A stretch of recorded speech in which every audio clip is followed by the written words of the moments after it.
दर्शक नमस्कार. बिहार न्यूजच्या बिहार कट्टा या कार्यक्रमामध्ये आपणा सर्वांचं स्वागत.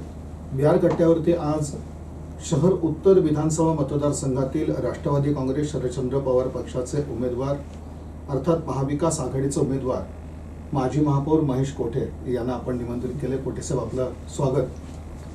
खरं तर शहर उत्तर विधानसभा मतदारसंघाकडे जिल्ह्याचाच नेता आपण असं म्हणत की राज्याचं लक्ष लागलेलं आहे. राष्ट्रवादी काँग्रेस शरदचंद्र पवार पक्षाच्या दृष्टीनं अतिशय प्रतिष्ठेचे आणि त्याचबरोबर महेश कोठे यांच्या दृष्टीने अतिशय प्रतिष्ठेचे अशी ही निवडणूक आहे आणि एक मोठं आव्हान या माध्यमातून उभं राहिल्याचं आपल्याला या शहर उत्तर विधानसभा मतदारसंघाच्या बाबतीत म्हणता येईल.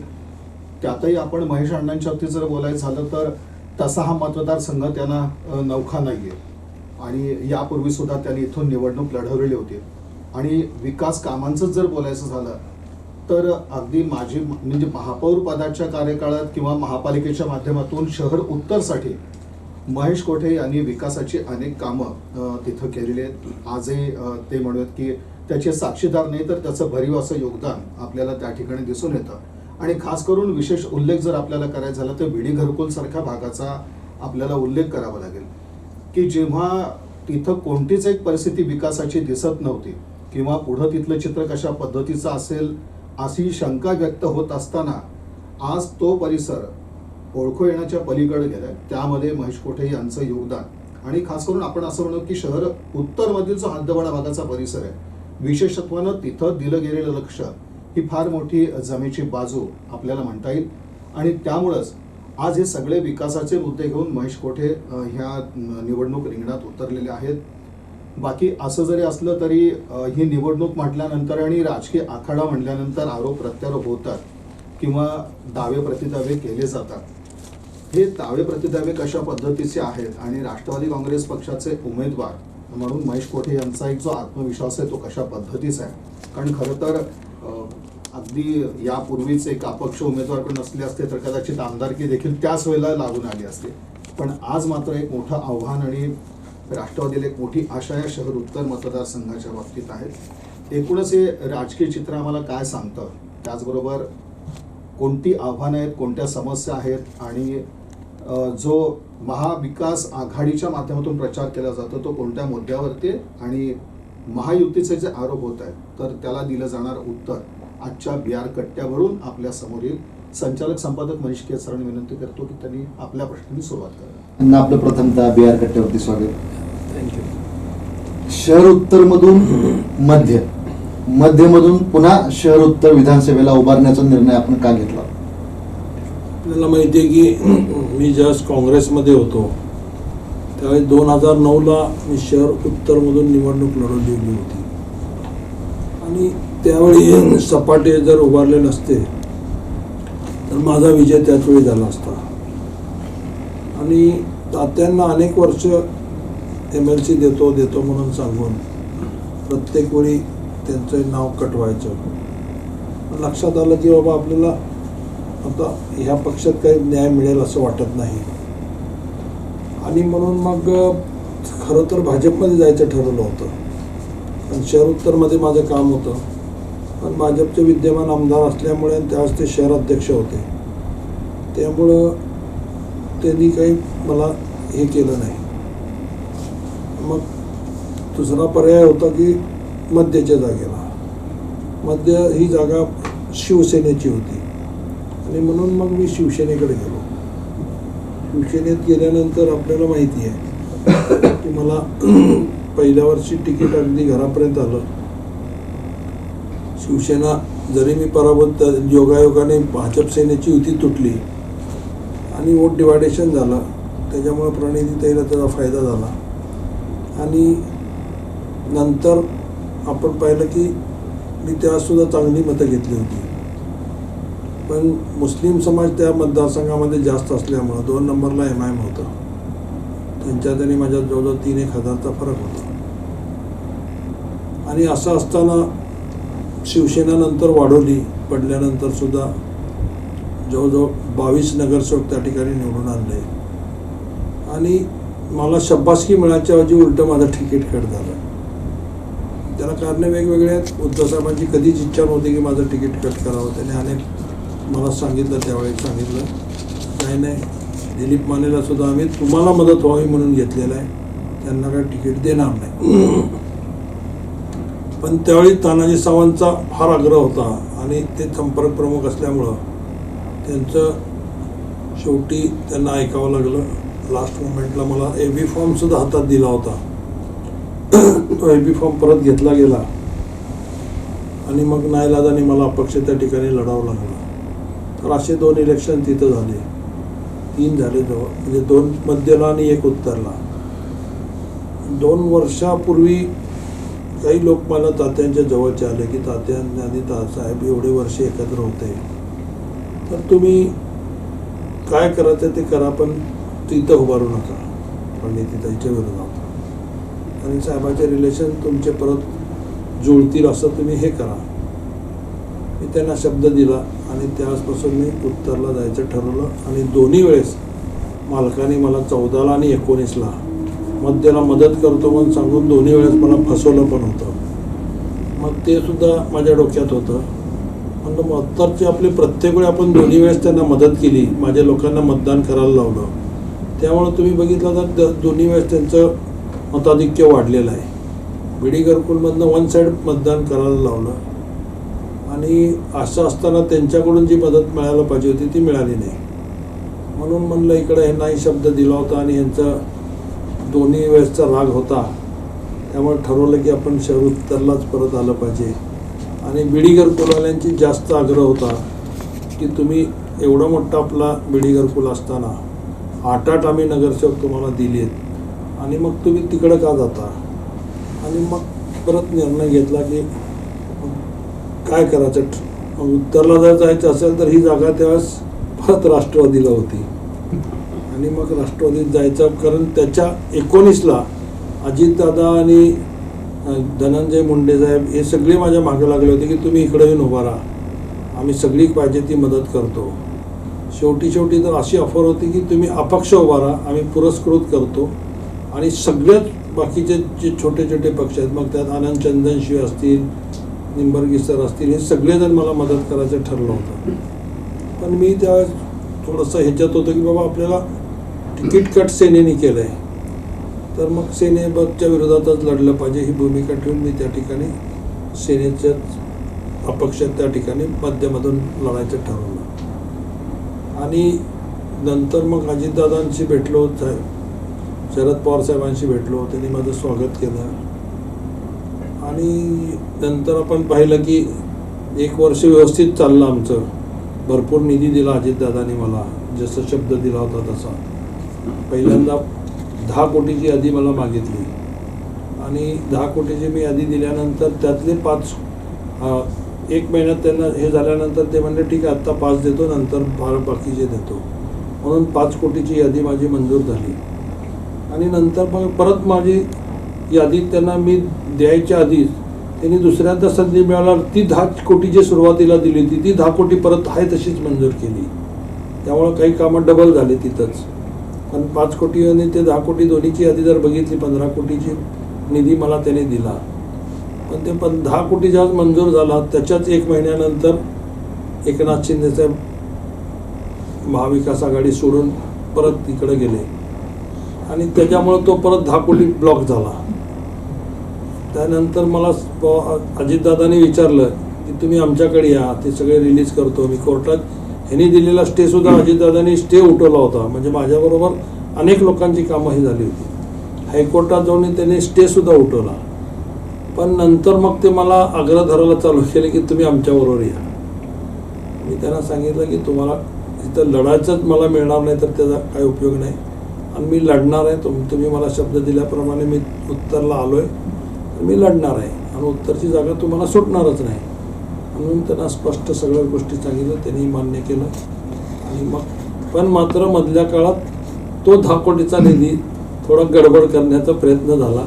पण निश्चित परत मी निवडून आल्यानंतर ती सगळी 10 कोटी परत आपल्याकडे शहर उत्तरला येतील. सर, सातत्यानं तुम्ही म्हणताय की शहर उत्तरचा विकास झाला नाही, शहर उत्तरचा विकास झाला नाही. कोणता विकास तुम्हाला शहर उत्तरचा अपेक्षित होता किंवा एक अपेक्षित आहे? लोकशाहीमध्ये नगरसेवकाची काय कामं आहेत ते ठरलेली आहेत, आमदाराची कामं काय ते ठरलेली आहेत आणि खासदारांकडनं काय अपेक्षा केल्या पाहिजे हे सुद्धा ठरलेलं आहे. दुर्दैवाने आमच्या आमदाराला माहीतच नाही की आमदाराची कर्तव्य काय आहेत. त्यामुळं त्या अँगलनी जसं ते सांगतात की मी हे रस्ते केले, ड्रेनेज केलं किंवा पाईपलाईन केलं, काही ठिकाणी तुटपुंजी केलं, ते पण काय फार मोठं केलं असं नाही. योगायोगाने स्मार्ट सिटीचा निधी आला, तो मॅक्झिमम स्मार्ट सिटीच्या नॉर्म्सप्रमाणे उत्तरलाच जास्ती खर्च झाला, त्याचा क्रेडिट घेण्याचा ते प्रयत्न करतात. वास्तविक त्यांचा काही क्रेडिट नाही. स्मार्ट सिटीमध्ये कमिशनर साहेबांनी त्यावेळेसची टीमनी मेहनत केली, त्याचे जे नॉर्म्स होते त्या नॉर्म्सप्रमाणे आपण बसलो आणि म्हणून आपण स्मार्ट सिटीमध्ये बसलो. आणि बसत असताना जे नॉर्म्सप्रमाणे जास्ती त्याला शहरी भाग जो जुना गावठाण होता तो सगळा शहर उत्तरला होता, त्यामुळे त्याला निधी मिळाला नाही. उलट ज्यावेळेस मी विरोधी पक्षनेता म्हणून माझी एंट्री झाली स्मार्ट सिटीच्या ह्याच्यात, अविनाश ढाकणे त्यावेळेस कमिशनर होते, त्यांच्यात माझे संबंध आपल्या सगळ्यांना माहिती आहे की पूर्वी शिंदे साहेबांकडे ते चीफ मिनिस्टर असताना OSD म्हणून काम करत होते, त्यावेळेसपासूनचे माझे संबंध होते. मी त्यांना सांगितलं तुम्ही स्मार्ट सिटी नुसतं रस्त्यावर रस्ते करताय आणि तुम्ही एकाच त्या रस्त्याचं जर आपण बघितलं, रंगभवन चौक ते आंबेडकर पुतळ्यापर्यंतचा इस्टिमेट मला वाटतं त्यावेळी 35 का 40 कोटी रुपयाचा झाला होता. आणि म्हणजे सगळ्यालाच आश्चर्य वाटण्यासारखा तो 40 कोटीचा रस्ता. मी म्हणलं असेच पैसे वेस्ट कशाला घालता. आज हद्दवाडीतल्या लोकांना प्यायला पाणी नाही, ड्रेनेज नाही, त्यांची दिव्याबत्तीची सोय नाही. तर तुम्ही ह्या कॉन्ट्रीब्युशन आमचं थोडं घ्या आणि त्याच्यात स्मार्ट सिटीमध्ये हे कामं इन्क्लूड करा. ती त्यांनाही पटलं आणि मग त्यांनी पूर्ण ड्रेनेजची योजना त्या स्मार्ट सिटीमधून आम्ही पूर्ण हद्दवाडीचा आज ड्रेनेज पूर्ण झालं आहे. जवळजवळ 90% हद्दवाडीला न्याय दिला गेला. आणि त्याच्यानंतर ड्रेनेज बरोबर आम्ही लाईटची व्यवस्था पण केली. त्यावेळेस मला वाटतं जवळजवळ एक 1800 का 2000 पेक्षा जास्त पोल घातले गेले नवीन या स्मार्ट सिटीच्या ह्याच्यातून. आणि बाकीचे मग दिवाबत्ती झाली, हे झालं, ड्रेनेज झालं, काही ठिकाणचे रस्ते घेतले होते. असं अभ्यासपूर्ण मांडल्यामुळं कमिशनरलाही ते पटल्यावर स्मार्ट सिटीचा निधी थोडा काय आहे ना व्यवस्थित काम झालं. पण शहर उत्तरमध्ये जे प्लॅनिंग व्हायला पाहिजे होतं, ऑलरेडी त्यांच्याकडे जो पैसा मंजूर होता, तुम्ही बघा याच्यात टेक्निकल एवढं कोणीही लक्ष दिलं नाही. हे काम करत असताना रंगभवन चौक ते आंबेडकर पुतळा ह्या भागामध्ये डक्टिंग केलंय. आपण दोन्ही बाजूनी पाईपलाईन, ड्रेनेज लाईन किंवा केबल वायर हे ते सगळे घातले. आणि दुर्दैवाने ज्याच्यासाठी हे डक्टिंग केलंय, ज्या एरियाला करायला पाहिजे होतं त्या एरियात नाही केलं. जिथं अजिबात घरच नाहीत तिथं आपण ते डक्टिंग केली. म्हणजे दोन्ही बाजूनी जी पाईपलाईन कशासाठी कधी केली जाते की परत रस्ता फोडावा लागू नये, त्यांच्या फॅसिलिटीज जर असतील तर त्या रोडच्या साईडनीच त्यांना मिळावेत म्हणून दोन्ही बाजूनी ड्रेनेज लाईन आणि दोन्ही बाजूनी पाईपलाईन घातली पाहिजे, जेणेकरून मधला रस्ता कायम फोडायची गरज पडत नाही. पूर्वीच्या काळात सेंटरने आपण ड्रेनेज घालत होतो किंवा पाईपलाईन घालत होतो, त्यामुळे मेंटेनन्स निघाले की प्रत्येक वेळी रस्ता फोडावा लागत होता. ही त्याच्या मागचं एक कन्सेप्ट होतं की दोन्ही बाजूनी करावं. हे दोन्ही बाजूनी कुठं केलं पाहिजे, जिथं दाट वस्ती आहे, जिथं लोकांना रोड फोडावा लागू नये अशा ठिकाणी केलं पाहिजे. ती दुर्दैवाने तसं न होता जिथं वस्तीच नाही, बघा इकडं ह्या बाजूला ते शाळे आहेत दोन्ही, हरिभाई देवकरण आहे, इकडं होम मैदान आहे. त्यामुळे ज्या भागात तुम्ही डक्टिंग केलंय त्या डक्टिंगची तिथं आवश्यकताच नव्हती. हे पैसे वेस्ट घालवलेले आहेत. आणि हे जर डक्टिंगचं काम तुम्ही जर समजा शिवाजी पुतळ्यापासून समजा कोणतम चौकापर्यंत केलं असतं तर ह्या दाट वस्तीच्या भागात जर हे दोन्ही बाजूनी लाईन झाली असती तर मला वाटतं 5-25 वर्ष तरी रस्ता फोडायची गरज पडली नसती. पण दुर्दैवाने तसं काही घडलं नाही. इव्हन मी परवाचे शिवशंकर कमिशनर असताना सुद्धा त्यांना सांगितलं की तुम्ही नवीन लेआउट करत असताना लोकांना आग्रह धरा की दोन्ही बाजूनी सर्व्हिसेस केल्याशिवाय आम्ही लेआउट करणार नाही. कारण लोक काम करतात, लोक प्लॉट घेतात आणि सगळा खर्च मग परत महापालिकेकडे करावा, महापालिकेच्या गळ्यात पडतो, जो महापालिकेची जबाबदारी नाही आहे. महापालिकेची जबाबदारी फक्त त्या नगरपर्यंत आणून देण्याची जबाबदारी महापालिकेची आहे.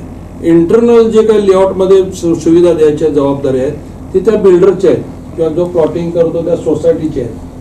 पण आतापर्यंत आपण जर बघत आलो तर मॅक्झिमम पैसा आपल्या ह्याच्यावरच खर्च होत आलाय, जे टोटल चुकीचं आहे. म्हणून त्या मी सांगितल्यानंतर आपल्याला बघितलं अलीकडच्या काळामध्ये लेआउटला दोन्ही बाजूनी रस्ते, दोन्ही बाजूनी डक्टिंग, दोन्ही बाजूने सुविधा केल्याशिवाय लेआउट मंजूर होत नाही. म्हणजे ह्या सगळ्या लहान लहान जरी गोष्टी वाटत असल्या तरी ह्या किती गरजेच्या आहेत टाउन प्लॅनिंगच्या हिशोबाने, तर त्याची इम्प्लिमेंटेशन होणं गरजेचं आहे. ते आजपर्यंत झालं नाही. पण आम्ही जेव्हा शिवशंकर साहेबांना सांगितलं तेव्हा त्यांना पटलं. त्यांनी सगळे लेआउट थोडे दिवस थांबवले होते करायचे आणि मग सगळा त्यांनी अभ्यास केला आणि मग त्यांना लक्षात आलं की बरोबर आहे मी सांगतो ते, त्याप्रमाणे सध्या लेआउट सुरू आहे. शहर उत्तरमध्ये आमदार निधी DPC असेल किंवा मग तसेच राज्य सरकारकडून जे हजारो कोटींचा निधी आहे त्याच्यातून भाजप सांगते की बरीचशी कामं झालीत, तर त्याबद्दल काय सांगाल? बघा, पूर्वीच्या काळामध्ये महापालिकेचं उत्पन्न अतिशय तुटबंदी होतं. कारण सगळं जे उत्पन्न होतं हाऊस टॅक्स आणि जकात हे दोनच सोर्सेस होते की जिथं उत्पन्न मिळत होतं. पण नंतरच्या काळात जकात बंद झाली आणि जकात बंद झाल्यानंतर महापालिका अडचणीत आली. पण त्याच दरम्यान परत GST लागू झाला आणि GSTच्या माध्यमातून जिथं 100 रुपये मिळत होते तिथं 600-700 रुपये मिळायला लागले. म्हणजे एवढ्या पटीने फायदा झाला. त्यामुळं तो रेव्हेन्यू ऑटोमॅटिक मोठ्या प्रमाणात जनरेट झाला. हा जनरेट झालेला रेव्हेन्यू राज्य शासनाकडे आणि केंद्र शासनाकडे राहिला. मग त्याच्यातला काही हिस्सा त्यांनी महापालिकेला दिला. जेवढं आमचा जकातीचं उत्पन्न आम्ही जास्त दाखवलं होतं, जे हायेस्ट उत्पन्न आहे तेवढं त्यांनी द्यायचं कबूल केलं आणि त्याप्रमाणे सुरू आहे. एवढा निधी वाढला, परंतु त्याचा इम्प्लिमेंटेशन ज्या पद्धतीने व्हायला पाहिजे होतं तो अजूनपर्यंत झालेला नाही. ह्याच्यात उलट भ्रष्टाचार वाढला. तुम्ही बघा, प्रत्येक रस्ते जे आता अलीकडे झालेले आहेत, उदाहरण द्यायचं झालं शिवगंगा मंदिरपासून तो जो रस्ता मोठा रस्ता आहे 4 वेळा रिपेरी केला, 4 वेळा लोकांनी आंदोलन केलं. रस्ता करून 5ही महिने झाले नाहीत, 5 महिन्यात 4 वेळा त्याची डागडुजी झाली. पण अजूनही आत्ता जरी गेला तुम्ही कॅमेरा घेऊन तर तुम्हाला दिसेल की रस्ता पूर्ण खराब आहे. आणि त्या रस्त्याची जर कॉस्ट बघितली आणि रस्त्याची क्वालिटी बघितली तर भ्रष्टाचार जे ना खाऊंगा ना खाणे दूंगा म्हणणारे लोक भ्रष्टाचाराची हायेस्ट लिमिट गाठलेली आहे. म्हणजे भ्रष्टाचार कसा करावा हे यांच्याकडनं शिकलं पाहिजे. कारण काम करणारे सुद्धा स्मार्ट सिटी मधले जे इंटरनल काम झालेले आहेत बघा, ते टेंडर सुद्धा गुजरातच्या माणसाला दिलंय का? महाराष्ट्रामध्ये कॉन्ट्रॅक्टर्स नव्हते का? कोल्हापूरमध्ये कॉन्ट्रॅक्टर्स नाहीत का? पिढ्यानपिढ्या इथं वडार समाजाचे लोक कॉन्ट्रॅक्टरचं काम करतात, त्यांना न देता गुजरातवाल्यांना दिलं. पण दिलं कोणी काम केलं? शेवटी आमच्याच तिथल्या लोकांनी काम केलं. ते काय गुजरातचा माणूस येऊन काम केलाच नाही, पण त्यात कोणी केलं? परत ह्यांच्या नगरसेवकांनी केलं. म्हणजे कॉन्ट्रॅक्टर नसणाऱ्या लोकांनी फक्त टक्केवारी खाल्ली आणि निकृष्ट दर्जाचं काम केलं. म्हणजे नगरसेवकांनी सुद्धा घेतले पैसे टक्केवारी, त्यांनी कोणाला तरी दिलं. मग ती इतके वाटे झाले त्याच्यात की त्याची क्वालिटी जे मिळायला पाहिजे ती मिळतच नाही, मिळाली नाही. ही त्याच्या मागची वस्तुस्थिती आहे. त्यामुळं तुम्ही ठीक आहे, काही लिमिटेशन्स त्याच्या पाळल्या पाहिजेत, ते पाळले गेले नाहीत. आणि आत्ता असं झालं की अधिकाऱ्यांना सुद्धा नगरसेवकच काम केल्यानंतर अधिकाऱ्याचं नगरसेवकाला विरोधात वागण्याचं शक्यच नाही. कारण अधिकारी काम करत असताना अनेक चुका पण होत असतात. मग कुठली तर चूक काढून मग त्याला सस्पेंड करणं किंवा हे करणं, हे या भीतीपोटी अधिकारी काही बोलले नाहीत आणि त्याच्यामुळे हे सगळे लफडे त्यांचे वाढत गेले. कित्येक कामं असे झालेले आहेत की खासदार निधीमध्ये पण तेच, आमदार निधीमध्ये पण तेच, महापालिकेच्या निधीमध्ये तेच, शासनाच्या विशेष निधीमध्ये पण तेच, कामं एकच आणि बिलं मात्र 3-3, 4-4 वेळा निघाली. ही भ्रष्टाचार खरं तर आता बाहेर काढण्याची गरज आहे. ह्याची CBI मार्फत चौकशी करण्याची गरज आहे. आणि ही जर केली तर सगळेच उघडे पडतील. एवढा मोठा भ्रष्टाचार त्यांनी केला आहे. कारण उत्पन्न वाढलंय पण लोकांच्या सुविधा वाढल्या नाहीत. ही वस्तुस्थिती आहे ना. तुमचं 5-6 पटीने उत्पन्न वाढलं पण त्याचा बेनिफिट शहराला कुठं झाला? किंवा आमदारांनी काय केलं? शहराच्या जे त्यांच्या गरजा होत्या, आमदाराचं काम काय होतं? जनरल हॉस्पिटल वाढवणे किंवा आपल्या मतदारसंघात एखादं दुसरं जनरल हॉस्पिटल शासनाकडनं आणणे किंवा ज्या मुलांना शिक्षण संस्था आहेत त्या चांगल्या क्वालिटीच्या शिक्षण संस्था मिळवणे किंवा इंटरनॅशनल स्कूल्स आणणे, कमी पैशामध्ये त्यांना चांगलं शिक्षण मिळेल ह्याची काही जबाबदारी घेणे किंवा जे शिकलेली मुलं आहेत त्यांच्यासाठी उद्या जॉब्स निर्माण करणे, इंडस्ट्रीज असतील किंवा वेगवेगळ्या पद्धतीने तुम्ही सोसायटी असतील, वेगवेगळे जे काँग्रेसच्या काळामध्ये घडत होतं ते सगळे 10 वर्षात थांबलं आणि आमदारांनी त्याच्यात काहीच लक्ष दिलं नाही. म्हणून आज सोलापूरचे प्रत्येक 10 घरामध्ये एकतरी मुलगा किंवा मुलगी घर सोडून बाहेर राहते. मग ह्याला जबाबदार आमदार नाहीत का? हे कर्तव्य त्यांचे होते. रस्ते ड्रेनेज केलं म्हणजे मी माझं कर्तव्य पूर्ण केलं असं नाही आहे. त्यांनी फक्त मताचं राजकारण केलं. शासनाच्या केंद्र शासनाच्या इतक्या स्कीम्स आहेत.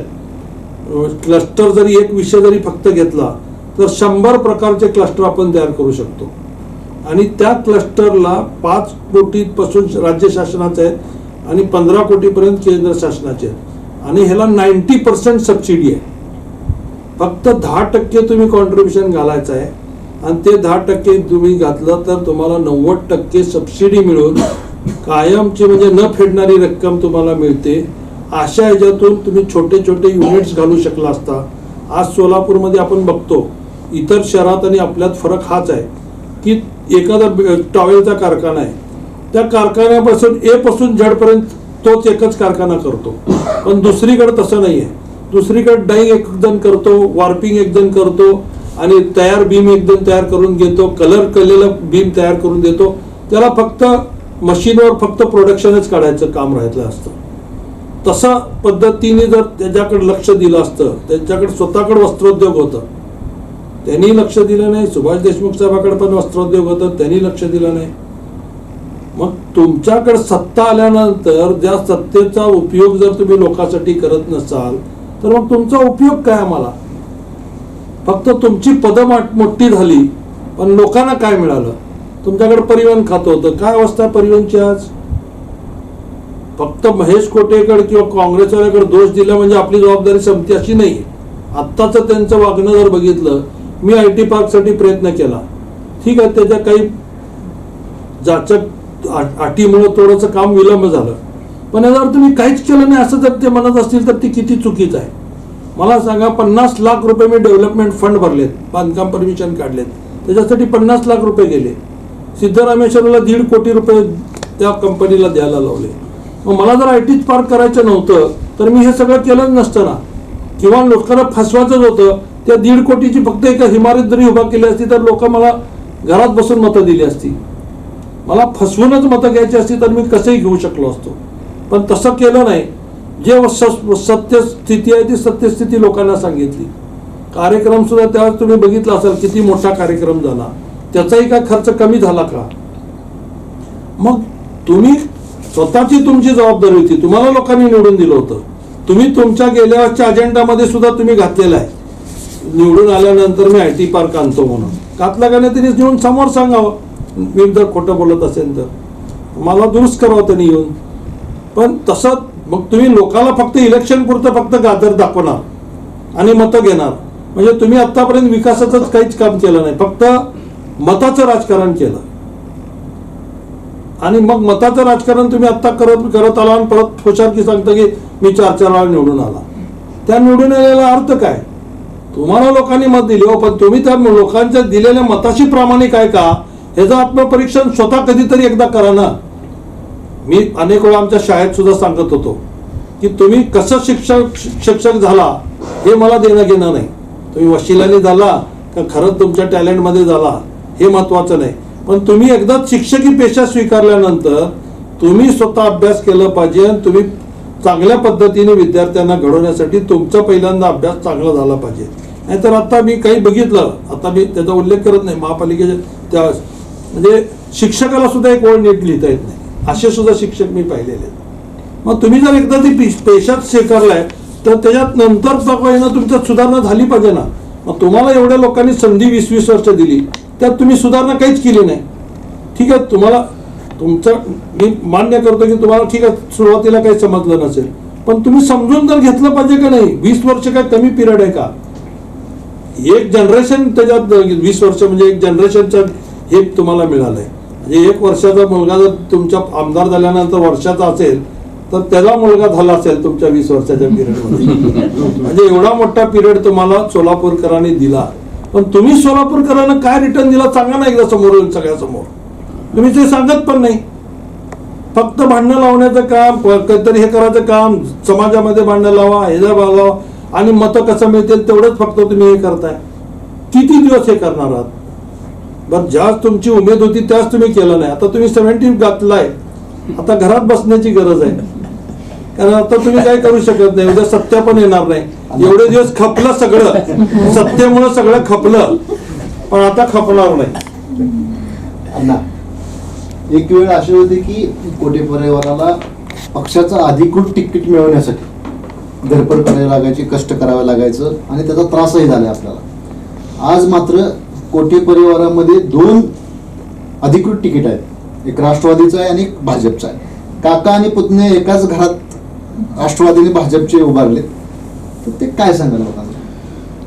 हे बघा, मी ह्याच्या आधी सुद्धा मागच्या 5 वर्षात आधी सुद्धा सांगितलं होतं की देवेंद्र सक्षम आहे, त्याला जे काही निर्णय घ्यायचा आहे त्याचं करिअर त्याला घडवण्याचा अधिकार आहे. जसं प्रत्येक आई वडिलांना वडील तेच बघतात की आपला मुलगा मोठा झाला तर त्याला जे काय करिअर करायचं ते त्यांनी केलं पाहिजे, त्याच्यासाठी त्याच्यावर कुठले बंधनं घातले नाही पाहिजे.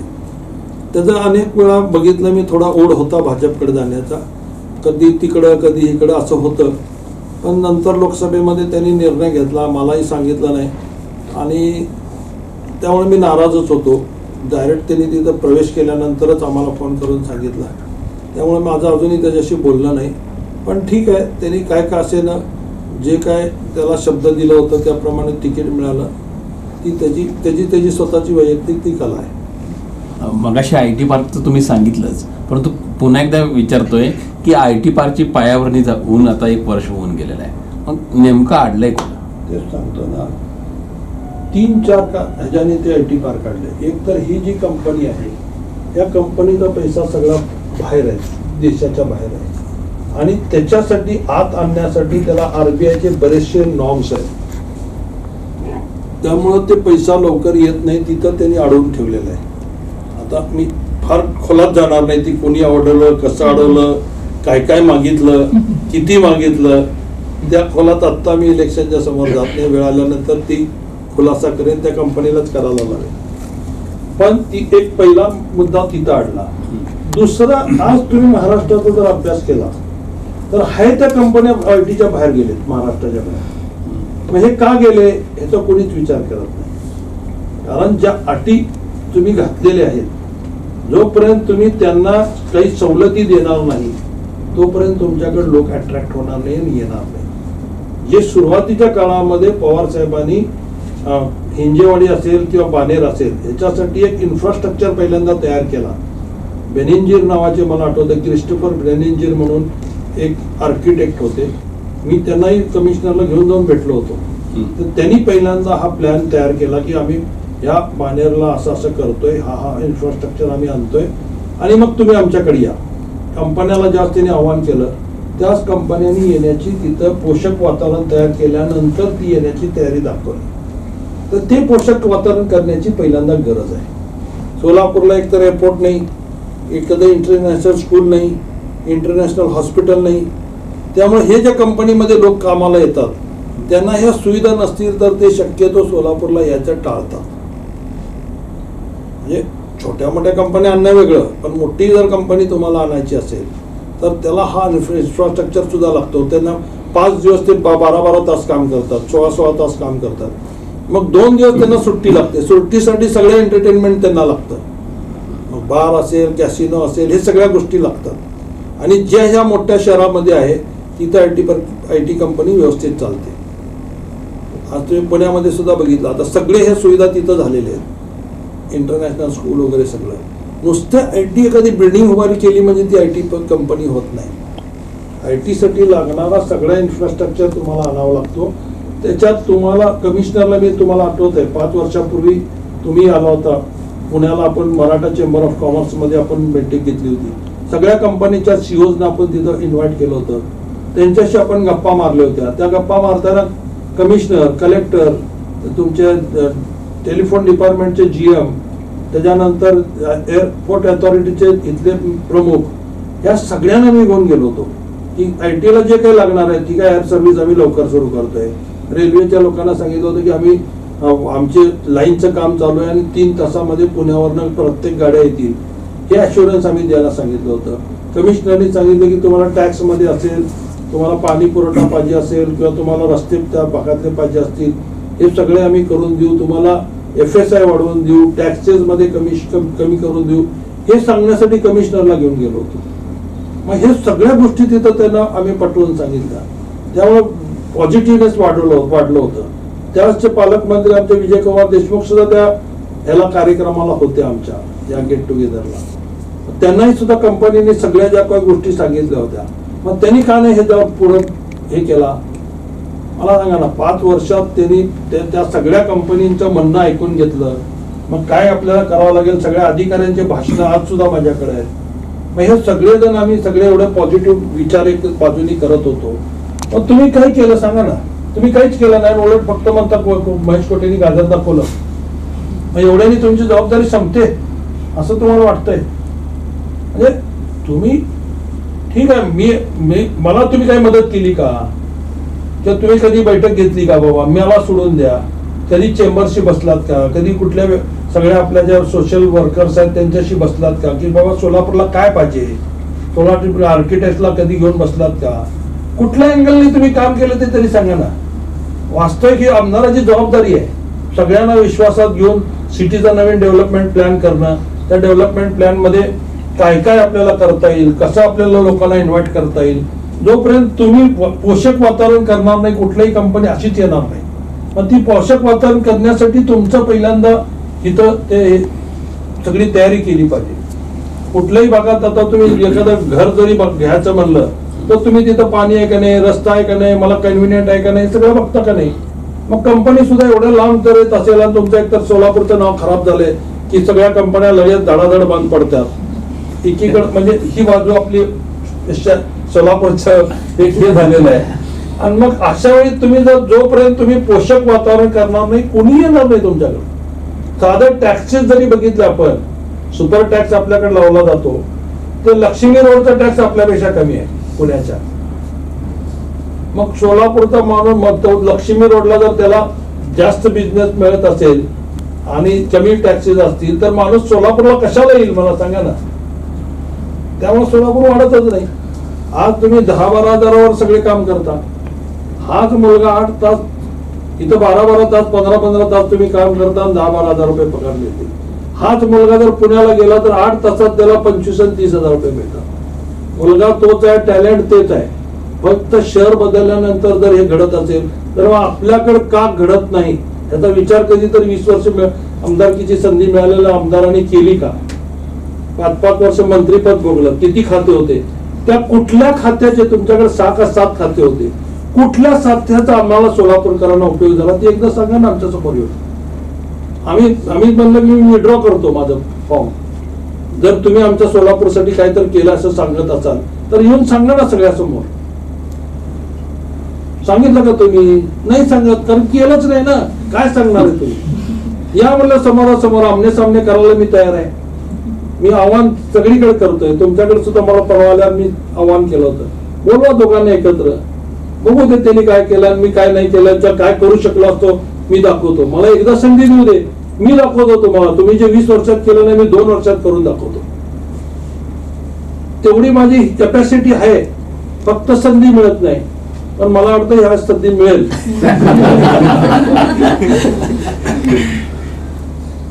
विमानतळ तरी सुरू केले आता, त्यानंतर विमान सेवा सुरू करणार आहेत असे भाजप नेते सारखं सांगत आहेत, त्याबद्दल काय? इलेक्शनचा जुमला आहे.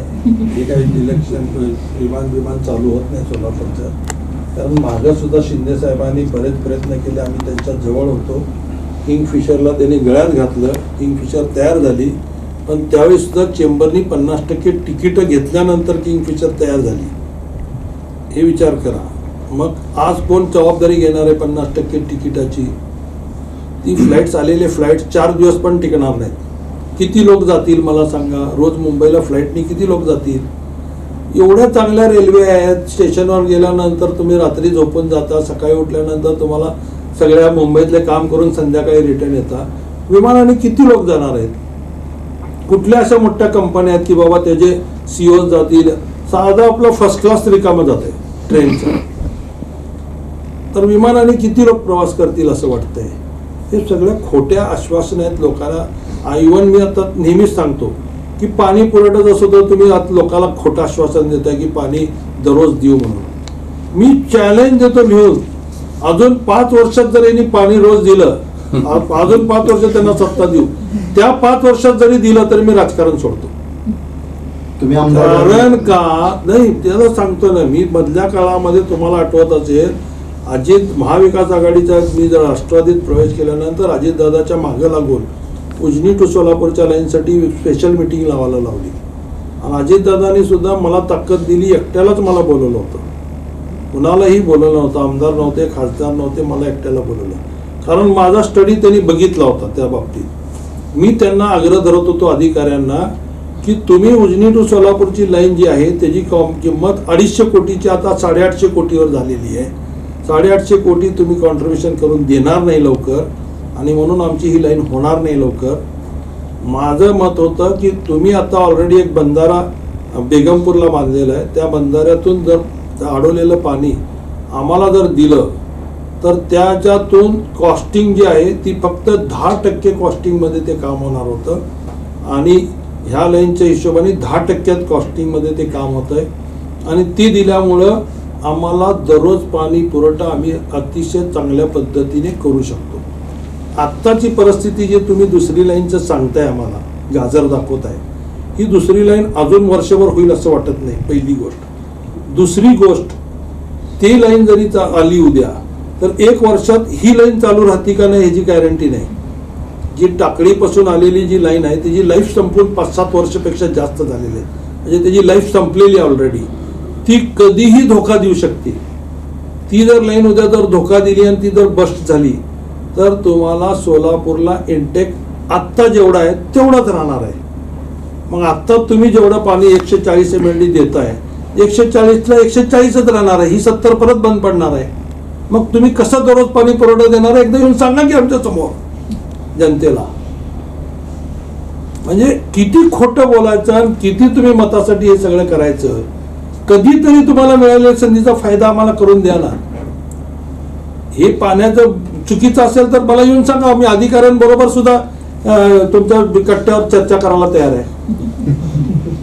खरं तर आपण बघतोय शहर उत्तरमध्ये एक हाय व्होल्टेज सामनाच होतोय आणि याची झलक अगदी सुरुवातीपासून आपल्याला पाहायला मिळाली. म्हणजे ज्या पद्धतीनं राष्ट्रवादी काँग्रेस शरदचंद्र पवार पक्षाकडनं एक आक्रमकपणे प्रचार सुरू आहे. खरं तर एक 20 वर्षाचा लेखाजोखाच द्या असंच एक आव्हान आता दिलं जात आहे आणि 20 वर्षामध्ये केलं काय असा प्रश्न आहे. आणि आता महेश कोठे साहेबांनी तोच एक मुद्दा उपस्थित केला की जेवढी म्हणून मंत्री असताना जी काही खाती होती त्या एखाद्या खात्याचा सोलापूर शहराला कितपत उपयोग झाला, अगदी असा सवाल इथं या व्यासपीठावर देखील उपस्थित केला जातोय. आणि जो म्हणून प्रचाराचा जो आखाडा आहे तिथंही वातावरणाच चांगलंच तापलंय आणि ही उत्तरं आता कशी येत आहेत तर ती देखील आपल्याला पाहावं लागणार आहे. एक छोटीशी विश्रांती आपण या ठिकाणी घेतोय आणि महेश कोठे यांच्या संदर्भाचे प्रश्न आहेत ते आपण ब्रेक नंतर पुन्हा उपस्थित करू.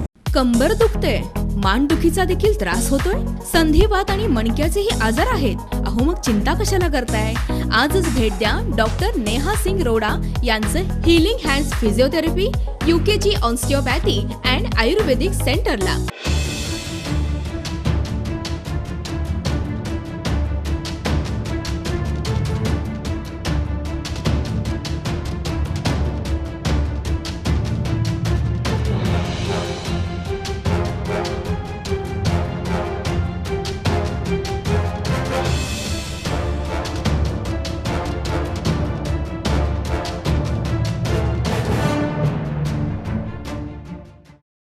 बिहार कट्ट्यावरती ब्रेक नंतर आपणा सर्वांचं पुन्हा एकदा स्वागत. आज बिहार कट्ट्यावरती शहर उत्तर विधानसभा मतदारसंघातील राष्ट्रवादी काँग्रेस शरदचंद्र पवार पक्षाचे उमेदवार महेश कोठे यांच्याशी आपण संवाद साधतो आहोत. त्यांचे व्यक्तिमत्व पाहिलं तर एक वास्तववादी भूमिका महेश कोठे सातत्यानं घेताना दिसतात आणि त्यातूनही हे अभ्यासू असं व्यक्तिमत्व त्यामुळे राजकारणामध्ये जे म्हणतो आपण की दुर्मिळ अशा पद्धतीची भूमिका नेहमीच महेश कोठे यांनी घेतलेली आपल्याला दिसून येते.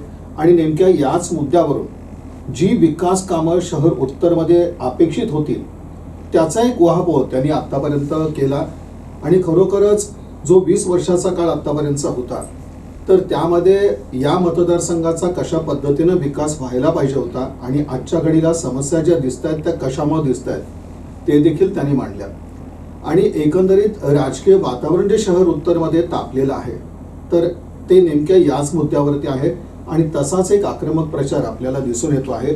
आणखीनही बरेचसे मुद्दे आहेत आणि त्याचाच उहापोह आपण ब्रेक नंतर करतोय. संचालक संपादक मनीष केसर विनंती करतो की त्यांनी सुरुवात करा. महेश कोठे फोनच उचलत नाहीत असा कायम आरोप केला जातोय, काय सांगाल? असा काही ज्या लोकांनी प्रचार केलेला आहे, पण तुम्हाला मला वाटतं सगळ्याला अनुभव असेल की मी जरी त्यावेळेस फोन नाही उचलला तर मी परत रिटर्न फोन करतो. पण काही लोकांचं असतं की बाबा काहीतरी हे करायचं म्हणून मग ते हे करतात. पण मला असं कधी काही लोकांनी मला कधी असं हे केलेलं नाही. काही ठराविक लोक असतात ते तशा पद्धतीचा निगेटिव्ह प्रचार करण्याचा प्रयत्न करतात. पद्मशाली समाज जो आहे तो एकेकाळी पुरोगामी पक्षांकडे होता, त्यांची वोट बँक होता, परंतु पूर्णपणे भाजपकडे वळण्याचं कारण काय? त्याच्यात अनेक कारणं आहेत. त्यामध्ये एकतर मूळ हा समाज हिंदुत्ववादी विचाराचा आहे, धार्मिक प्रवृत्तीचा आहे. आणि धार्मिक प्रवृत्ती असल्यामुळं जे वारंवार त्यांच्यावर हॅमरिंग केलं गेलं हिंदुत्वाचं हे, त्याच्यामुळे तुम्ही बघता की RSS असू दे किंवा कुठल्याही संघटना असू दे हिंदुत्ववादी, त्याच्यामध्ये सगळ्यात ॲग्रेसिव्ह पद्मशाली समाज जास्त मोठ्या प्रमाणामध्ये तुम्हाला दिसतो. आणि मधल्या काळामध्ये जे काँग्रेसच्या पुढाऱ्यांनी जे ह्यांना सांभाळायला पाहिजे होतं ते सांभाळलं गेलं नाही. मग त्याच्यात सगळ्यात मोठं आमचं कॉपरेटिव्ह मुवमेंट जे आहे त्या कॉपरेटिव्ह मुवमेंटमधून त्यांना संधी न मिळाल्यामुळं मग ते नाईलाजाने दुसऱ्याकडे अट्रॅक्ट होत गेले. जसं शिवसेना सुरुवातीला जी वाढली, काँग्रेसच्या काळामध्ये जे स्लिपा वाटत होते ते नंतर आमदार म्हणून नेते झाले. तुम्ही जर त्यांची हिस्ट्री बघितली तर ती काँग्रेसच्या काळामध्ये स्लिपा वाटत होते आमच्या म्हणजे पक्षाच्या, पण तेच नंतर शिवसेनेत गेल्यानंतर आमदार झाले. म्हणजे एकदम त्यांना संधी मिळाली मोठी. आणि तो प्रकार थोडासा हित पण झाला. आणि म्हणून कुठं तरी एखादा BJPचा कॅन्डिडेट म्हणजे जनसंघ त्यावेळेस होता, ते चुकून एखादा माणूस निवडून यायचा, पळसंकर सारखे किंवा हे. पण आज एकदम ती एवढी मोठी मुसंडी मारण्यामागचं कारणच हे आहे की काँग्रेसने थोडंसं दुर्लक्ष केलं म्हणा, किंवा हिंदू मुस्लिमच्या ह्याच्यात दोघांना व्यवस्थित हँडल करता आलं नाही म्हणा. या कारणाने एकच बाजूने त्यांनी हॅमरिंग चालू केलं. एका बाजूने सांगितलं की काँग्रेसवाले फक्त मुसलमान लोकांना जवळ करतात, मुस्लिम समाजाला वाटलं की काँग्रेस फक्त आमचा वापर करत आहे. आणि ह्याच्यामुळे जी वोट बँक होती ती बाजूला गेली आणि त्या डिवाइड अँड रूलचा फायदा प्रत्येक वेळी BJPला झाला. आणि म्हणून ह्यांचा हे वाढल्याचं आपल्याला चित्र दिसतंय. यंदाच्या निवडणुकीत काय असेल परिस्थिती? आता लोक जागृत झालेले आहेत. परवाच्या तुम्ही जर 2-3 इलेक्शन्स बघितल्या, मग उत्तर प्रदेशची जर इलेक्शन पाहिली सगळ्यात महत्त्वाची, तर उत्तर प्रदेशच्या मागच्या इलेक्शनमध्ये जवळजवळ 60 ते 70 आमदार हे 1,500 ते 2,000च्या मताच्या लीडने आलेले आहेत. तुम्ही मागचं काढून बघा मागच्या त्यांच्या उत्तर प्रदेश. आणि ते का म्हणले तर MIMनी तेवढी मतं खाल्ली, 5,000 10,000 10,000 मतं खाल्ली MIMनी. आणि 1,000-1,500 पडणारे जवळजवळ 70 सीट होते. मग हे ज्या मुस्लिम समाजाच्या लक्षात आलं आणि त्यांनी मग समान नागरी कायदा आणू किंवा बाकीच्या ह्या सगळ्या गोष्टी, पहिला तर एकतर गाजर दाखवला त्यांनीच की रिझर्वेशन ह्यांना एवढं देऊ त्यांना तेवढं देऊ, त्यांनी सगळ्या समाजाला उठवून बसवलं. आणि नंतर एकदम ऑपोजिट भूमिका केंद्राने घ्यायला सुरू केली की सगळं हे बंद करायचं. ह्याच्यावर केंद्राची भूमिका, स्टेट एक बोलते आणि केंद्र एक बोलते, हे चित्र सध्या सुरू आहे. आज पण ते तसंच आहे. मोदी साहेब तुम्ही बघा एक बोलतात, फडणवीस वेगळं बोलतात. आणि म्हणून काय झालं, लोकांचा आता राजकीय लोकांवर विश्वासच राहिलेला नाही आहे. म्हणून हे सगळ्या गोष्टी आता घडायला लागलेल्या आहेत. महेश अण्णांनी आपल्या कुटुंबातील आणि नातेवाईकांनाच जास्त नगरसेवक केलाय असाही आरोप नाही. आमचे बघा, हा आरोप कधी खरं होईल की जिथं खरोखर ज्या पक्षात आम्ही होतो त्या पक्षात जर दुसऱ्या एखाद्या कार्यकर्त्याला अन्याय करून त्याचं तिकीट कट करून जर मी घेतलं असेल तर तुमचा हा आरोप बरोबर आहे. पण ज्या पक्षात मी गेलो, समजा शिवसेनेत मी होतो, शिवसेनेचे जेवढे नगरसेवक आणले, माझे जेवढे नगरसेवक आले, तिथं कोण शिवसैनिक होता तुल्यबळ मला सांगा, नाव एक तरी नाव सांगा की त्याचं तिकीट कट करून आम्ही आमच्या नातेवाईकाला दिलंय. असं एक उदाहरण दाखवा. इव्हन इथं बर्डे साहेबांना मी विचारलं होतं, त्यांनी उभारायला तयार नव्हते. नंतर त्यांनी मुलीला इथं पॅनलमध्ये द्यायचं ठरवलं होतं गेल्या 4च्या ह्याच्यात. मग नंतर त्यांच्या घरात काहीतरी भांडणं झाले, तुझ्यात दम असेल तर तू उभार, मुलीला काय उभार करतो, असं घरात घडलं ते. आणि मग ते सुद्धा कॅन्सल झालं. मग असं मला सांगा ना की कोणावर अन्याय करून मी माझ्या घरच्या लोकांना तिकीट दिलं. देवेंद्र असू दे, प्रथमेश असू दे, विनायक असू दे, कोणाचंही नाव सांगा तुम्ही की कोणावर अन्याय करून आम्ही दिलंय. अवघन अंकारामचं तिकीट सुद्धा सुरुवातीच्या काळामध्ये चाकोतीने आग्रह करून तिला राजकारणात आणलं. चाकोती आणि 2चं पॅनल असताना चाकोती आणि अंकाराम, कारण अंकाराम हे आमच्या समाजातले मानकरी आणि त्यामुळे त्यांना घेऊन त्यांनी इलेक्शन लढवली. मग आम्ही नाही तिचं हे केलं, त्या स्वतः चाकोतीने तिचं नाव घेतलं. म्हणून हे जे आरोप आहेत ते टोटल चुकीचे आहेत. की मला आत्ताही सांगावं की कुणावर अन्याय करून कुणाचं तिकीट कट करून मग मी तिकीट घेतलेले कळतात. मग नल्ला सुद्धा माझ्या आत्याची मुलगी गेल्या निवडून आली, तिने काम नाही केलं, मी तिचं तिकीट पण कट केलं, हे कोणी बोलत नाही. जिथं तिकीट दिलेलं दिसतंय पण तिकीट न कट केलेलं दिसत नाही. नातेवाईक आहे म्हणून मी तिला झापून घेतलं नाही. ही जर लोकात काम करत नसेल, लोकांची कामं करत नसेल तर मी त्याच्यात कुठलंही कॉम्प्रोमाइज करत नाही. तुम्हाला लोकांनी निवडून दिलंय म्हणजे तुम्हाला त्या कुटुंबाचा प्रमुख म्हणून केलंय. त्या कुटुंबाच्या गरजा भागवणं ही तुमची ड्युटी आहे. मग तो नगरसेवक असेल, आमदार असेल किंवा खासदार असेल, तुम्ही त्या कुटुंबाचे प्रमुख आहात. तुमचं काम आहे माझं कुटुंब व्यवस्थित चाललं पाहिजे. आणि त्या ह्याच्यात जर कसार करत असेल तर मी त्याला कधी कुणाला त्याच्यात फेवर केलेला नाहीये. साहेब, नागेश वल्ल्याळ त्यानंतर सुरेश पाटील आपल्या सगळ्या प्रचारामध्ये आहेत. कितपत फायदा होईल असं वाटतं ह्या लोकांचा? निश्चित फायदा होईल. बघा, नागेश वल्ल्याच्या वडिलांकडं हे आमदार तिकीट मागायला जात होते. एक काळ असा होता. आणि दुसरा काळ आपण बघितला की गेल्या वेळी वल्ल्यासाहेब जिवंत असताना त्यांच्या मुलाला तिकीट देण्यासाठी त्यांना किती त्रास दिला गेला. शेवटी गोपीनाथराव मुंडेंना त्याच्यात लक्ष घालावं लागलं आणि त्यांनी तिकीट दिलं नागेशला पहिल्यांदा. म्हणजे एवढ्या खालच्या स्तरावर जाऊन तुम्ही राजकारण करताय हे बरोबर नाही. ठीक आहे, बाकीच्या गोष्टी तुम्ही बघितल्या पाहिजे. तुम्हाला लिफ्ट तर वल्ल्यासाहेबांनीच दिली तशी. सोलापुरातली बीजेपी वाढवण्यामध्ये सगळ्यात सिंहाचा वाटा जर कोणाचा असेल तर ते वल्ल्यासाहेबाचा आहे. हे सगळ्यालाच मान्य करावं लागेल.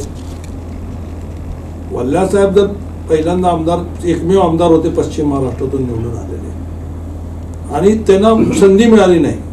त्यांचं दुर्दैव आहे की त्यांना जर त्याच मंत्रिपद मिळालं असतं मागच्या युतीच्या शासनात, जे मनोहर जोशी ज्या मुख्यमंत्री होते त्याच त्यांना कुठेतरी कोपऱ्यातलं ते WMDC दिलं, जे बंद पडलेलंच होतं ऑलरेडी. मग त्यांना जर त्याच संधी दिली असती तर आज चित्र अजून वेगळं दिसलं असतं.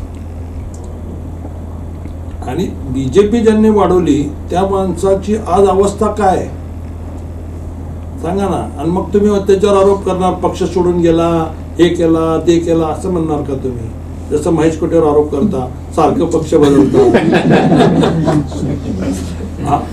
पण पक्ष का बदलतात ह्याचं उत्तर तुम्हीच द्या ना, मी देण्यापेक्षा. मग तुम्हाला संधी मिळाली, ठीक आहे. मी आता सांगतो की तुम्हाला जर एखाद्या कंपनीकडे दुसरी ऑफर आली, तुम्ही आहे त्या कंपनीमध्ये तुम्हाला बनाव तसं स्कोप मिळत नाही, तर तुम्ही काय करणार आहे?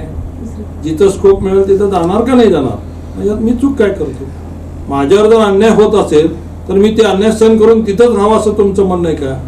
तर माझ्यावर अन्याय झाला म्हणून मी गेलो, तुम्हाला संधी मिळून तुम्ही काय केलं ते सांगा ना. तुम्हाला तर अन्याय झाला नाही, तुम्हाला तर पक्षाने मागल ते दिलं, समाजाने मागल ते दिलं, मग तुम्ही त्याचं रिटर्न काय दिलं?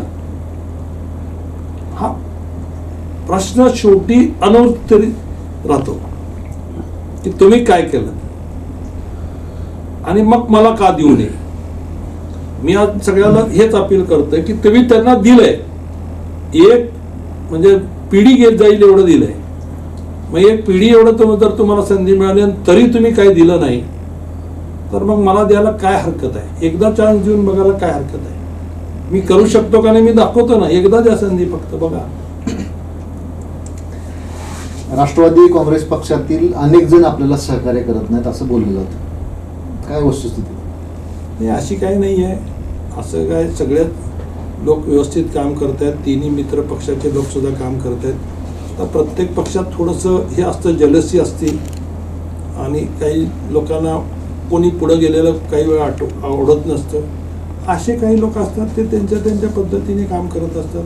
आपण आपलं आपलं काम करत राहायचं असतं आणि ते मी आजपर्यंत करत आलो आहे. मी कधी कोण आला आणि कोण गेला ह्याच्यापेक्षा सुद्धा जे माझी ड्युटी आहे, जे काही जबाबदारी माझ्या पक्षाने माझ्यावर दिलेली आहे ती मी प्रामाणिकपणे पार पाडतो का नाही ह्याला महत्त्व देतो. आणि त्याप्रमाणे मी मग सेनेत गेल्यानंतर सुद्धा 22 सीट आणून दाखवले, जे कधीच आले नव्हते. मी आज राष्ट्रवादीत आल्यानंतर सुद्धा तुम्ही बघताय की आजचा ग्राफ वेगळा आहे. मी काँग्रेसमध्ये असताना सुद्धा 2009ला पडल्यानंतर सुद्धा 12 नगरसेवक या शहर उत्तरमध्ये निवडून आणले होते. मग त्याच्यानंतर का आले नाहीत, माझा सगळ्यालाच सवाल आहे. किती सीट आले? आता कालच्या महापालिकेमध्ये ना राष्ट्रवादीचा एक पण नगरसेवक नाही, ना काँग्रेसचा एक पण नाही. 75,000चा लीड विजय कुमार देशमुखला आहे. तरी सुद्धा मी डेअरिंग केली ना त्यांच्या विरोधात उभारायची. मग ह्याचा काही मोजमाप होणार आहे का नाही? 76,000 लीड असणाऱ्या माणसाच्या विरोधात मी लढतोय, जिथं ज्याला भाजपचा बाले किल्ला म्हणला जातो त्यांच्या विरोधात मी लढतोय. आणि आज परिस्थिती तुम्हाला माहित आहे, वन साइडेड इलेक्शन तर होणार नाहीये. जसं आतापर्यंत 2 टर्म झाली तशी तर इलेक्शन नाहीये ना, हे तर सगळ्यालाच मान्य करावं लागेल. मग हे शेवटी काय, आपण काहीतरी केलं त्याचं चीज आहे. नेत्यांनी दिलेली ताकद, त्या ताकदीचा वापर व्यवस्थित करणं हेच आमचं काम आहे. ते केलं मी, दुसरं काही मी केलं नाही. महाविकास आघाडीतील घटक पक्ष असलेले काँग्रेस आणि शिवसेनेची आपल्याला कितपत मदत होत आहे? सगळे माझं काम करतायत आणि सगळ्या पद्धतीने तुम्ही प्रत्येक पदयात्रेत पाहिलंय. शिवसेनेचे लोक तिथं होते, काँग्रेसचे लोक तिथं काम करतायत. आता ठीक आहे, काही अडचणी असतील, काही प्रत्येक जण एक रोज आला नाही म्हणजे त्यांनी काही लगेच मला सोडून गेला असं काही त्याला म्हणता येणार नाही. आता तुम्ही बालकिल्ल्याचं नाव काढलं. शहर उत्तर हा भाजपचा बालकिल्ला मानला जातो, तो भेदला जाईल असं का वाटतं? कारण बालेकिल्ला असणारा तो टिकून पण ठेवा लागतो ना.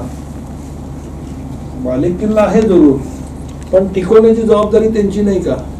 घर किती मोठं बांधलं, पण घरातले लोक जर भांडण करत बसले तर घर राहणारच नाही ना. ती अवस्था त्यांनी पक्षाची करून ठेवली आहे, ती वरून पासून खालीपर्यंत. जसं दुसरे पक्ष फोडायचे, मग आपलाच म्हणायचं, त्याच्यावर केसेस आहेत पण त्यांनीच आरोप करायचे आणि परत तेच किती चांगले आहेत म्हणून त्यांच्या शपासकी म्हणून मोठे मोठे पद द्यायचे.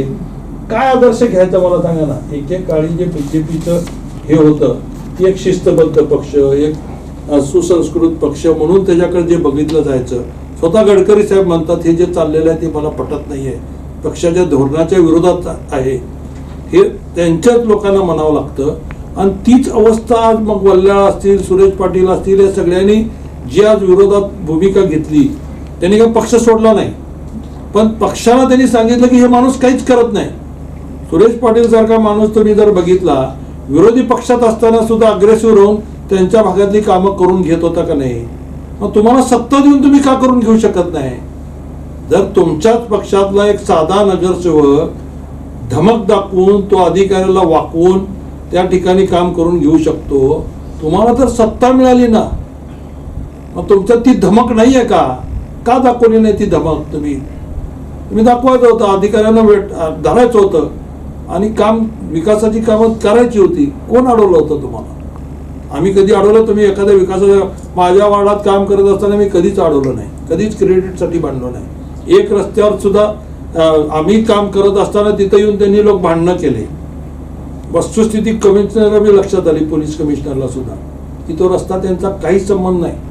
फक्त त्यांचं म्हणणं की आमचे सत्ता आहे म्हणजे आमचा निधी, असं थोडंच असतं. त्या तुम्ही काय मालक बिलक आहे का?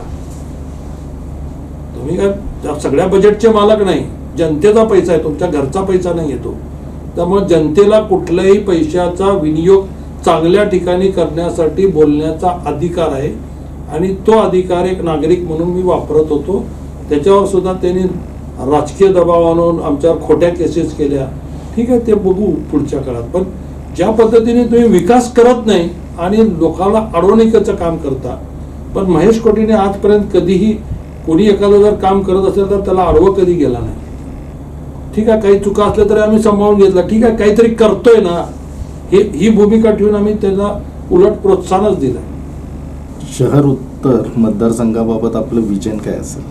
ते सांगितलं ना, सगळ्यात महत्वाचं विजन आहे सोलापूरचा मुलगा जो बाहेर चाललाय त्याला सोलापूरमध्ये त्याच्या मानाने त्याला नोकरी मिळाली पाहिजे, त्याच्या पदाप्रमाणे त्याला त्याचं हे रिटर्न मिळालं पाहिजे. हा सगळ्यात महत्त्वाचा मुद्दा राहणार आहे माझ्या शहर उत्तरच्या लोकांसाठी. आणि त्याच्यासाठी लवकरच मी IT पार्क 1 वर्षाच्या किती जरी अडचणी असल्या तर मी एकदा विधिमंडळमध्ये गेलो तर तिथं जे काही लोकांना पोषक वातावरण करायचं, जे काही नियमामध्ये जे बदल करायचे ते बदल करून मी कंपनी 1 वर्षाच्या आत आणणार, ही गॅरंटी आहे. दुसरं, महिलांचा आज बघता आपण पूर्व विभाग पूर्वी एकेकाळी बिडी उद्योगावर जगत होता. आज तो बिडी उद्योग पूर्ण अडचणीत आला आहे. बिड्याचा वर्ल्ड हेल्थ ऑर्गनायझेशनच्या माध्यमातून ज्या जाचकाठी घातले गेले त्याच्यामुळे बिडीचं प्रोडक्शन 50% घटलेलं आहे आणि त्याच्यामुळं लोकांचा रोजगार कमी झाला. त्यावेळी जर समजा राष्ट्रपती आपले प्रणव मुखर्जी जर नसते तर मला वाटतं ही उद्योग पूर्ण डिस्ट्रॉय झाला असता. कारण त्यांच्या पण तिथं बिडी उद्योग मोठ्या प्रमाणात असल्यामुळं हा थोडा तर का होईना 50% तर का होईना जिवंत आहे. मग ह्याला पर्याय करण्यासाठी मी उद्धव साहेब ठाकरेंना ह्याच्यावर अनेक वेळा बोललो. त्यांनी आमच्या इंडस्ट्रीज मिनिस्टरला त्यावेळेस सांगितलं, सुभाष देशमुखला, पण त्यांच्याकडनं कुठलंही रिस्पॉन्स मिळालं नाही. म्हणून माझ्या डोक्यातल्या कल्पना डोक्यातच राहिल्या. उलट मी माझं डोक्यात होतं की जसं बिडी घरकुलमध्ये आपण बघता प्रत्येक बिडी कारखाने वेगवेगळ्या एरियामध्ये आहेत, छोटे छोटे कलेक्शन सेंटर ज्याला आपण म्हणतो, तर त्या कलेक्शन सेंटरमध्ये नेमकं काय होतं की तो पत्ता, बिडीचा पत्ता आणि तंबाखू त्यांना दिलं जातं. ती बाई ती घेऊन जाऊन ते बिड्या कटिंग करून, पत्ता कटिंग करून, बिड्या करून, तयार बिड्या करून परत देते आणि दुसऱ्या दिवशी त्या कलेक्शन सेंटरला चेकिंग करून ती दिलं जातं. तशा पद्धतीने रेडीमेड उद्योग मोठ्या प्रमाणामध्ये सोलापूरमध्ये आणता येण्यासारखा आहे. जर प्रत्येकाच्या घरात 4-5 मशीन जर दिल्या एक युनिट करून, तर 5 मशीन एका घरात सहज बसू शकतात. भले ते 10-12ची जरी खोली असली तर 5 मशीन सहज तिथं बसू शकतात आणि तिथं त्यांच्या घरातच उद्योग आपण म्हणजे घरात रोजगार देऊ शकतो. आणि ते रोजगार जर तशा पद्धतीने केला तर माझा संकल्प आहे की 3000 मशीन कमीत कमी उत्तर शहर सोलापूरमध्ये उभा करायच्या आणि मग त्यांना कटिंग केलेला कपडा द्यायचा, शिलाई करून परत तो कपडा दुसऱ्या दिवशी कलेक्शन करायचा आणि मग ते कलेक्शन केलेलं वेगळं त्याचं पॅकिंग वगैरे करून मग ते त्याला मार्केटिंग करायचं. असं एक मोठं युनिट टाकायचं माझ्या डोक्यामध्ये फार दिवसापासून आहे. आणि ती जर मला संधी मिळाली तर पहिला मी 1 वर्षामध्ये त्या युनिटच्या मागं सुद्धा लागेल. आणि ह्याच्यासाठी मी जे मग सांगितलं ते क्लस्टरच्या माध्यमातून हे सगळं करू शकतो. त्याला 90% मला सबसिडी मिळणार आहे. फक्त माझं कॉन्ट्रीब्युशन 10% राहणार आहे. त्यामुळे हे प्रोजेक्ट सोपा आहे का नाही, करण्यात येण्यासारखं आहे का नाही, तुम्हीच सांगा. मग हे जर असा अभ्यास करून तुम्ही अनेक योजना आणू शकता, अनेक रोजगार, असं नाही की मोठीच एखादी कंपनी आणायलाच पाहिजे. असे छोटे छोटे ह्याच्यातून जर प्रत्येकाला घरात बसून जर काम मिळालं तर मला सांगा काय अडचण आहे. आज सुद्धा माझी ताकद आहे, कुणाचं 1 रुपये इन्सेंटिव्ह न घेता सुद्धा मी उभा करू शकतो. पण मी आणलंय कुठं माझं काम, तर ह्या लोकांना वर्षभर काम देण्यासाठी तेवढं काम आज मी आणू शकत नाही. पण मी जर गव्हर्नमेंटमध्ये गेलो तर गव्हर्नमेंटमधला जो जिल्हा परिषदच्या शाळा असतील, महापालिकेच्या शाळा असतील, ह्याचे जर टेंडर आम्हाला मिळाले तर आम्ही वर्षभर ह्या लोकांना विदाउट गॅप त्यांना काम देऊ शकतो. आज तुम्ही विचार करा, समजा 3000 मी मशीन टाकतोय तर 3000 लोक झाले, एकाला 8-10 हजार तरी पगार मिळाला पाहिजे, हा तर मूळ उद्देश असणार आहे. मग 10,000च्या हिशोबाने जर 3000 लोकांचा पगार किती होतो, तो पगार जर मी शेवटी नुसतं हे करून भागू शकत नाही. त्याच्यासाठी मोठं काम पण मिळावं लागतं आणि ते काम जर मिळालं तर माझं हे सक्सेस होईल आणि चांगल्या पद्धतीने मी महिलांना घरात बसून त्यांना रोजगार मिळवून देऊन असा माझ्या डोक्यात प्लॅनिंग आहे. सोलापूर शहर उत्तरच्या मतदारांना काय आवाहन कराल? तुम्ही ज्यांना 20 वर्ष दिलंय त्यांचं काम तुम्ही बघितलेलं आहे. तुम्ही आजपर्यंत मला संधी दिलेली नाही. एकदा संधी देऊन बघायला काय हरकत आहे. तुम्ही एकदा संधी द्या. मी नुसतंच बडबड करतो का करून दाखवतो हे तुम्हाला दिसेल. मी काही करणार नाही असं समजून द्या जसं त्याला दिलंय.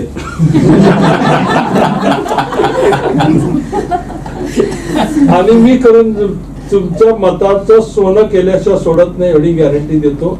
मी नुसतीच बडबड करत नाही. माझ्या डोक्यात अनेक कल्पना आहेत. ही तर मी रेडीमेडचं वेगळं छोटं सांगितलं. आज फॉरेन कंट्रीमध्ये आपल्या कॉटन शर्टची इतकी डिमांड आहे त्याचा सप्लाय सुद्धा आपण करू शकत नाही. आज एवढे मोठे या इंडस्ट्रीमध्ये मोठं काम करता येण्यासारखं आहे की त्याचं आपण सप्लाय सुद्धा करू शकत नाही, तेवढं आपण देऊ शकत नाही. कालचं सुद्धा रेडीमेड तुम्ही बघितला सोलापूरचा रेडीमेडचा उद्योग लोकांनी गणवेश जे तयार केले 350 कोटी रुपयाचा पैसा ब्लॉक झालाय. तुम्ही रेडीमेड उद्योगवाल्यांना जाऊन विचारा. जे विशेषतः क्षेत्रीय समाजाचे लोक त्याच्यात जास्त आहेत, मारवाडी समाजाचे आहेत, आमचे पंचशाली समाजाचे लोक आहेत. ह्यांचे 350 कोटी रुपये ब्लॉक झालेत सोलापुरात फक्त एका वर्षाचे. का तर गव्हर्नमेंटने हे काम टेंडर काढून गुजरातच्या माणसाला दिलंय.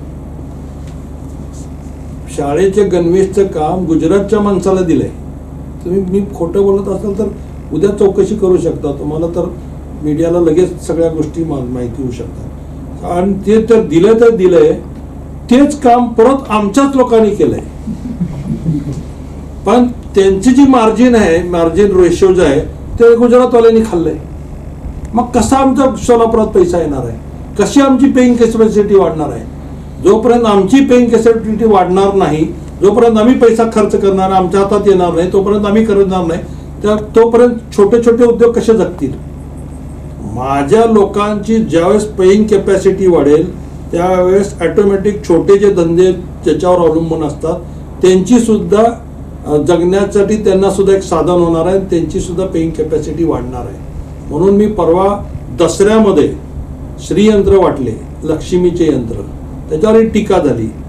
लोकांनी मला सांगितलं की लक्ष्मी दुसऱ्याला द्यायची नसती, त्यातल्या त्यात चांदीची.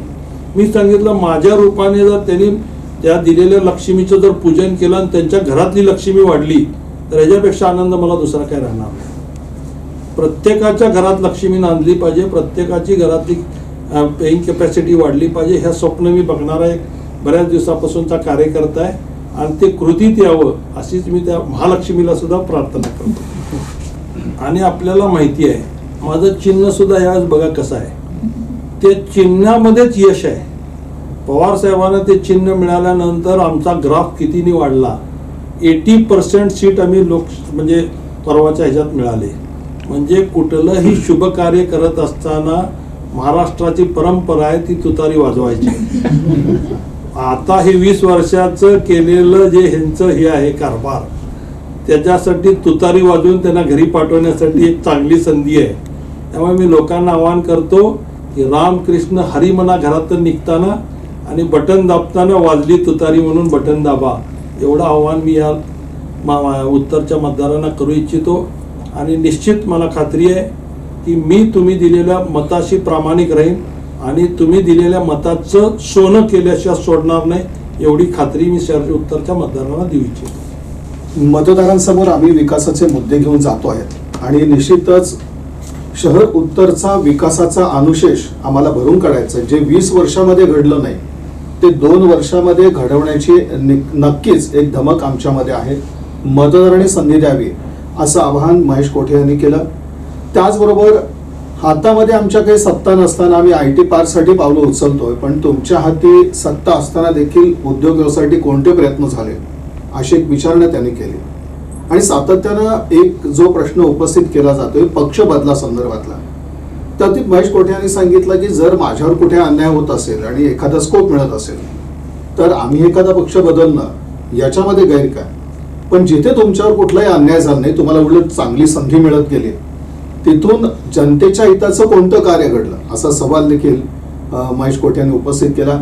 खरोखर शहर उत्तरमध्ये अशा आरोप प्रत्यारोपाच्या फैरी ज्या आहेत ते आपल्याला रोज क्षणाक्षणाला बघायला मिळत आहेत, त्याची झलक सगळी बघायला मिळते. पण शेवटी मतदाराच्या मनामध्ये काय आहे, जनमानस काय म्हणतं, हे सगळं पाहण्यासाठी आपल्याला 23 तारखेची वाट पाहावी लागेल आणि त्यानंतरही महेश कोठे साहेबांशी संवाद साधला जाईल. आज बिहार कट्ट्यावरती महेश कोठे साहेब आले, सविस्तर संवाद साधला. याबद्दल बिहार न्यूजच्या वतीनं त्यांचे मनपूर्वक आभार. धन्यवाद.